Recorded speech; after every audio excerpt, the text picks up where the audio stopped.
سورة النور فيها ترتيب بلاغي رهيب. ربنا بدأ فيها بالزانية والزاني. ليه بدأ بالمرأة؟ في الغالب هي محور الإغراء في الجريمة اللي ربنا بيتكلم عنها في السورة دي، والتشريع الإلهي دقيق جدا في ترتيب الكلمات. فالسرقة مثلا قال السارق والسارق، لأن الراجل غالبا هو اللي بيبدأ بفعل السرقة، هو اللي شايل البيت والمسؤولية، وبالتالي هو أول واحد بيفكر في حاجة زي كده. القرآن مش بيختار الكلمات عشوائي، وبعد ما ذكر الحكم قال جملة تهز القلب: إن كنتم تؤمنون بالله واليوم الآخر. يعني تنفيذ الحق اختبار للإيمان بتاع الناس. ولا تأخذكم بهما رأفة في دين الله مش معناها إن أنت تبقى قاسي، بس معناها إن أنت ما تخليش العاطفة في اللحظة دي تهدم العدل الكامل.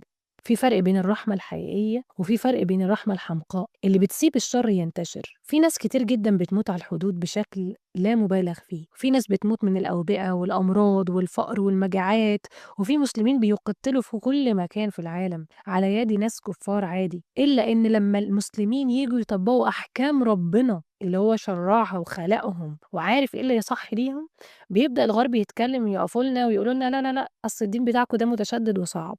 في حين إن هم لما بيقتلوا في إخواتنا بقالهم 3 سنين محدش عارف يجيب منهم لحق ولا باطل. بس وقت ما فعلا نطبق رحمة ربنا الحقيقية اللي هتوقف انتشار الشر، وقتها هما بيوقفوا لنا ويزرعوا في دماغنا أفكار إن قد إيه الدين بتاعنا ده شديد أو صعب، أو قد إيه الأحكام تقيلة على الناس. السورة اسمها النور، بتعلمنا إن النور مش بس إحساس جميل، النور نظام، والنور حدود وعدل.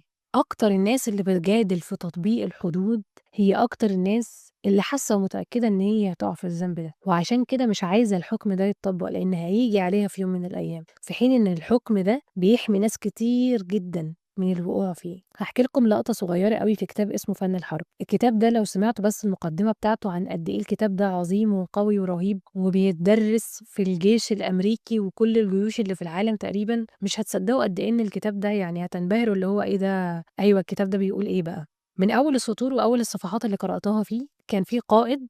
المهم القائد ده عشان يخلي اللي قدامه كلهم يسمعوا الكلام في الجيش، جاب الناس اللي عصيته وما سمعتش الكلام وذبحهم على مرأى ومسمع من الجيش كله. الجيش كله حرفيا بقى عامل زي القلم، وسمع الكلام من غير ما يعمل أي غلطة حتى لو فتفوتة. لما جيت أقرأ بعدها وأدرس في التفسير سورة النور وصل لي المعنى ده جدا جدا. طب ليه لما بيتقال في الكتب ويوصل له الصيت العالي ده احنا بنسمع الكلام، وليه لما بيتقال من ربنا اللي خلقنا وعارف الكتالوج بتاعنا بنبدأ دايما نجادل؟ خلونا ننتظر الحلقات اللي جاية، ولو وصلنا لهنا فاحنا بدأنا نفهم ليه ربنا سماها النور. تابعوا السلسلة عشان نكمل باقي السورة، ابعتوها لحد محتاج النور.